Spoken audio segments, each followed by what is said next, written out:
사랑의 샘 평화의 소리 KCR 뉴질랜드 뉴스입니다.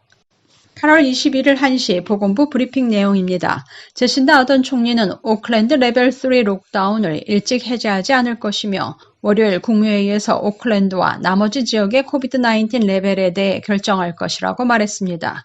오늘 발표한 새로운 확진자는 11명으로 9명은 오클랜드 지역 감염과 연관되어 있으며 2명은 격리시설에서 발생했습니다. 오늘 발생한 9명의 확진자 중 5명은 사우스 오클랜드의 교회와 연관되어 있으며 밀접 접촉자들에 대한 검사는 계속 진행되고 있습니다. 오클랜드에서 발생한 총 89명의 확진자 중 88명은 오클랜드 지역 감염과 관련됐으며 1명은 조사 중입니다. 세인트 루크몰 근무자는 확진자와 같은 버스를 탄 것으로 밝혀져 대중교통 사용 시 마스크 사용이 중요하다고 애슐리 블룸필드 보건국장은 말했습니다.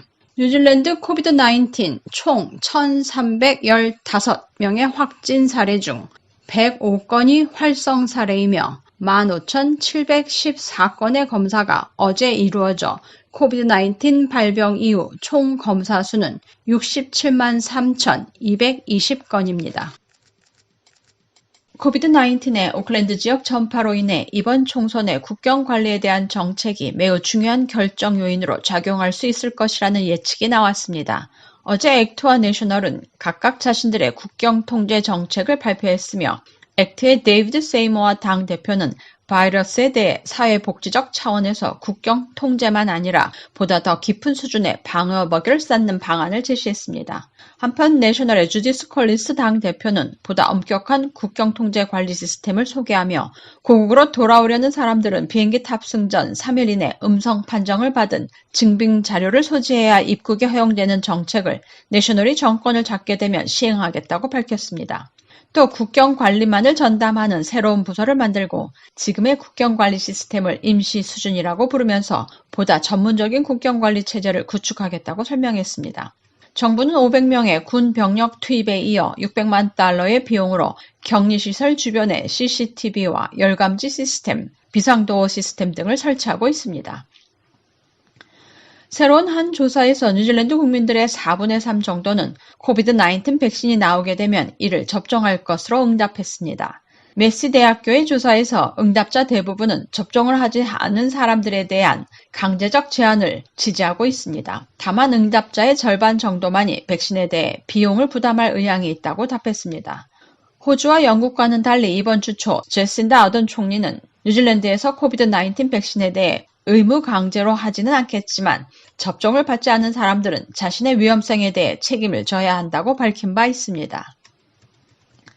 경찰은 오클랜드 레벨 3 규정을 위반한 2명을 구속하고 다른 5명에게는 경고 훈방했다고 밝혔습니다. 어제 오후 경찰은 오클랜드 경계 13곳의 검문소를 통과한 차량들은 10만 6천 대 정도이며 5,500대 넘는 차량들이 통과 허가를 받지 못하고 되돌아갔습니다. 32세의 남성과 58세 남성은 보건 관계자 업무 방해로 구속됐습니다. 32세 남성은 8월 16일 되돌아가라는 지시를 무시하고 와이카토 지역에 있는 파트너를 만나러 경계선을 통과했으며 58세 남성은 8월 17일 봄베이 검문소에서 트럭 통과 차선을 이용해 경계를 넘어가려다 적발됐으며 2명 모두 곧 마누카우 법정에 서게 됩니다.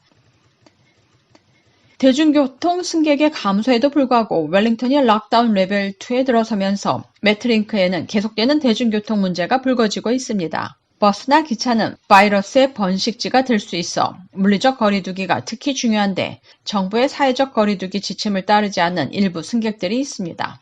정부의 공식 지침은 대중교통을 이용하는 사람들이 레벨 3 단계에서는 마스크를 착용하도록 강력히 권장되고 레벨 2 단계에서는 마스크 착용을 고려할 수 있습니다.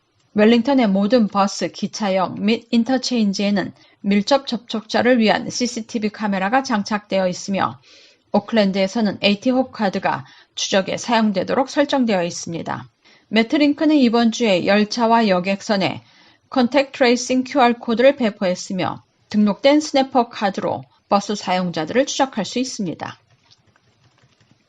코로나 사태에 대해 진실된 내용의 기사와 정보들, 그리고 거짓 또는 입증되지 않은 정보나 허위 사실들에 대해 구분이 잘 되지 않는 가운데 조사에 응한 키위들의 절반 정도가 허위, 거짓 스토리에 속아 넘어갔다고 최근 한 조사에서 밝혔습니다. 넷세이프 조사에서 응답자의 93%는 소위 페이크 뉴스라는 용어를 들어봤다고 밝혔으며 이 중 절반 정도는 본의 아니게 무의식 중에 이를 전파했다고 답했습니다. 뉴질랜드 사람 10명 중 8명은 SNS에서 허위 뉴스를 봤으며 절반 정도는 온라인 뉴스 사이트에서 그리고 40% 정도는 인쇄된 매체를 통해 읽었다고 밝혔습니다. 오늘의 환율 정보입니다. 뉴질랜드 달러와 대비 원화의 기준 환율은 776원 57전, 한국에서 보낼 때 784원 33전, 한국에서 받을 때 768원 81전입니다.